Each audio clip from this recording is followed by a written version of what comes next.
जय हिंद, वंदे मातरम, इंकलाब जिंदाबाद। मैं सैनिक चंदू चौहान आप लोगों को बताना चाहता हूं, हमारे देश में 15 लाख से ऊपर जवान है जिनके पेट पे लात मारी है, जो आज भी दर दर की ठोकरें खा रहा है।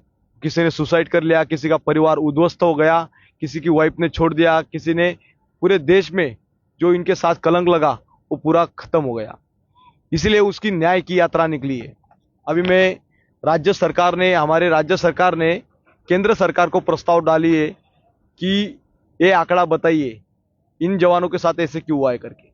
यही हम आजाद मैदान में तो बैठे, पर ये आजाद मैदान नहीं, एक गुलाम मैदान है। अभी हम हमारे हक के लिए आर्टिकल 16 के हिसाब से हम कहीं भी काम कर सकते हैं। आर्टिकल 21 में राज्य सरकार का काम होता है कि हमें कहीं भी काम, कहीं भी जॉब राज्य सरकार लगा के देगी और सरकारी नौकरी देगी। हमारे पास उसका जीआर भी है। एएफटी कहता है कि सेना से निकालने के बाद उसको एक सर्विसमैन का दर्जा भी है और उसको पेंशन भी है। चंडीगढ़ हाईकोर्ट भी यही डिसीजन देती है कि एएफटी ने जो दिया है वही चंडीगढ़ हाईकोर्ट का भी डिसीजन है।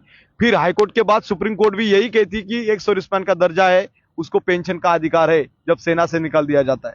पर हम बेबस और लाचार हो गए, क्योंकि हमारे देश में कई लोगों के साथ इतना बड़ा शोषण हुआ है, जवानों के साथ, जो आतंकवादियों के साथ भी नहीं होता है उतना बड़ा शोषण। आज आप मेरे सामने देख रहे होंगे विजय सर, जिनके साथ भी यही कहानी होती है। आज इन्होंने देश की हिफाजत की, उनका परिवार उद्ध्वस्त हो गया। आज आपके सामने दिख रहे होंगे यहाँ पे सर, जो बेटे बीएसएफ में कार्यरत थे, 8 साल देश की हिफाजत की और देश के आतंकवादी हो जाते हैं। इसीलिए इनकी न्याय की यात्रा निकली, इनका कलंक मिटाने के लिए निकल पड़े। और उनके साथ उनके भाई भी आए इधर, ब्रदर, और उनका बेटा भी उनके साथ आया है। कई दिन से इनको पूछता था, इतने साल तक, कि पापा जी आपको कैसे निकाला, क्यों निकाला, क्यों निकाला। और इसके पास जवाब नहीं, गांव वालों को जवाब देने के लिए कि मेरे पापा को देशभक्ति की वजह से क्यों निकाला था। तो कई लोग इनको इतना टॉर्चर किया है कि ये बच्चा खुद आया इधर। आपको पहले तो उन्हीं से बात करा, तो सर आपको पापा जी इधर आए, कैसे आए और क्यों, क्या फील होता था गांव में, पूछते थे? गांव में जो जब गांव वाले हमको पूछते थे तो हमें बहुत बुरा लगता था कि आपके पापा जी ड्यूटी से कैसे घर आए। तो हमें उनको बोलने के लिए जवाब नहीं था हमारे पास। तो फिर हम पूरी नहीं का सर छुपा उठा कर लेते नहीं थे, बोला करते थे हम। सर उठा के, मतलब ऐसे गिल्टी फील होता है। गिल्टी बहुत फील होता था हमको। चलो, अभी पापा जी से ही बात करते हैं, उनके पापा से। सर आप बीएसएफ में कार्यरत थे, कितनी सेवा दी थी? और थोड़ा बीएसएफ में बताना मैंने हिंदी 8 साल 6 महीने ड्यूटी की, मैंने सर्विस की। मैंने जी। 1 रुपया भी मेरे को मिला नहीं। मेरा परिवार उद्ध्वस्त हो गया, बच्चों का स्कूल का नुकसान हो गया। आपको क्यों निकाला था? मैं झूठा इंजाम लगा के, मेरा सर्विस रिकॉर्ड साफ है, मेरे सर्विस रिकॉर्ड में कोई इंजाम नहीं है। मेडल मिला है मेरे को, सब कुछ मिला है, और झूठा इंजाम में मेरे को फंसा के निकाल क्या दिया। इल्जाम लगा दिया उन्होंने ऐसे कि बोला आप बटमैन? अब बटमैन रहो। मैं बोलो इतना हट्टा कट्टा आदमी, मैं बटमैन कैसे रहो? बोलो हाँ? मैं एक शोल्डर ड्यूटी भर्ती हुआ, मैं शोल्डर ड्यूटी ही करूंगा। मेरी अगर जान भी गई तो मेरे को परवाह नहीं। कई लोग तो ये बोलते, बोला बटमैन लड़ाई में लड़ते हैं, लड़ाई में लड़ते हैं। बटमैन लड़ाई में कहा लड़ते? हमारा 24 घंटे, मैं ड्यूटी के दौरान मैं परिवार लेके नहीं गया था। हमारा बिस्तर 24 घंटे बंधा हुआ था। यहाँ पे भागो, वहां पे भागो। 7 साल 8 साल 7 साल 8 साल मैंने जेएनके में भी ड्यूटी काटी। मैं परिवार लेके नहीं गया, बच्चे को लेके नहीं गया। तो हमारा आपको- 24 घंटे बिस्तर बंधा हुआ रहता था। आपको निकाल दिया अभी एक सर्विसमैन का दर्जा, कुछ भी, कुछ चीज है, हाँ। कुछ भी पैसा? अब पैसा कुछ मिला नहीं, कोई सर्विस नहीं, बाहर भी सर्विस नहीं मिली। मुंह दिखाने का हम लायक नहीं। हमारे को बच्चों को भी कोई नहीं काम पे रखा है कि तेरा बाप आतंकवादी बना है। हाँ? हम देशभक्ति के लिए गए थे कि आतंकवादी बनने के गए थे? अभी आपने वो मेरा वीडियो देखा, फिर आपने मेरे से हाँ, मैंने संपर्क चौहान सर का वीडियो देख के मैं तुरंत यहाँ पे आया। तो हमारे पीड़ित भाइयों को क्या संदेश दोगे इसमें? और सभी भाइयों को, सभी लोग आ जाओ यहाँ पे, इकट्ठा हो जाओ कि आपको न्याय मिलेगा सबको। अभी आप ब्रदर थे सर, आपको क्या गांव में क्या बोलते थे, कैसे, मतलब? गाँव में हम लोग को बोलते थे कि तुम्हारा भाई कैसा आ गया, आतंकवादी है क्या। हम लोग को गाँव में जाने के लिए मुंह नहीं था उधर, सब लोग पूछते थे हमको। मतलब ये जो दर्द है ना, वो इनका आंसू ऑलरेडी पिघल गया है। बोल बोल के लोगों को बता के इन्होंने, अधिकारियों ने तो शोषण कर दिया।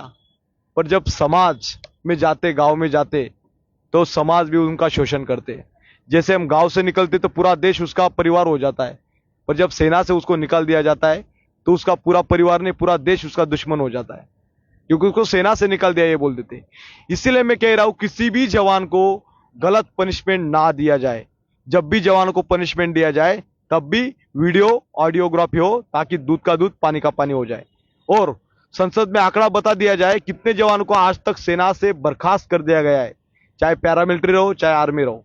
उन जवानों को वो देशभक्ति के लिए गए, ना कि आतंकवादी होने के लिए गए थे। आतंकवादी जेएनके से आते हैं, उनको देश में नौकरी मिलती है। बांग्लादेश से लोग आते हैं, उनको नौकरी मिलती है।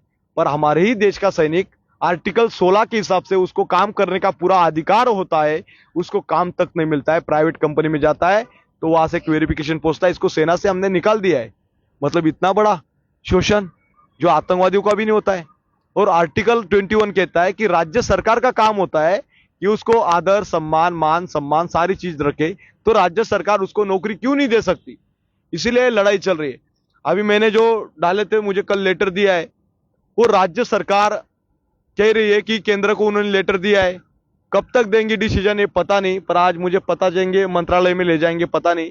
ये लड़ाई हर एक पीड़ित भाई को बताना चाहता हूं इस वीडियो के माध्यम से, आप जब तक नहीं आओगे आपका कलंक नहीं मिटेगा।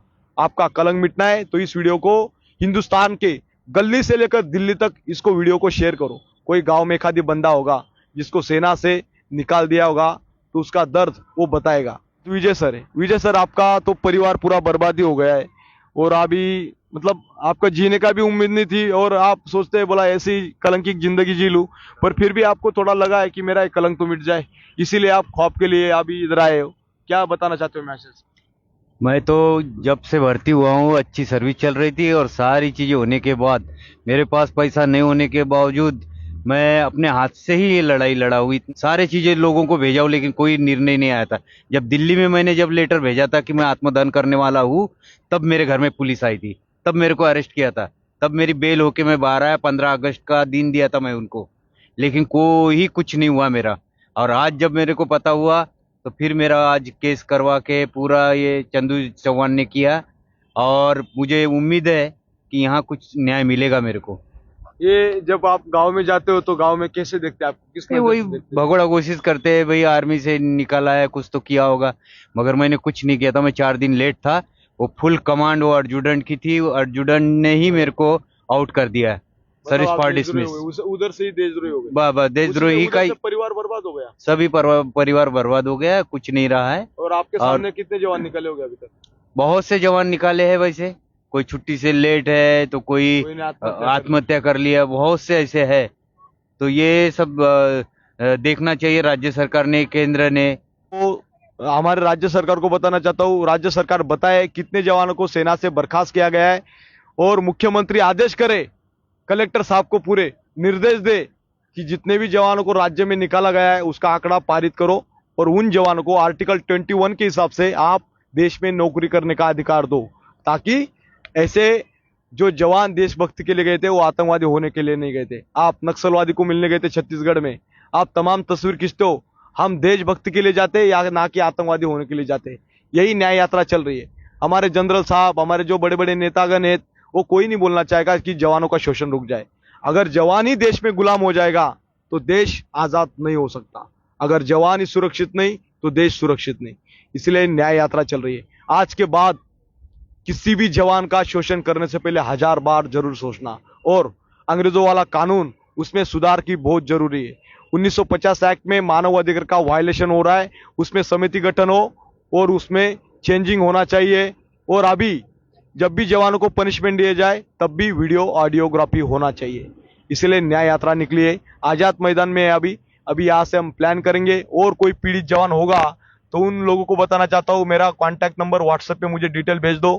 कॉल करके सिर्फ ये मत पूछो कि कितने बंदे आए, कितने बंदे आए। आपको आना है तो तुरंत निकलो।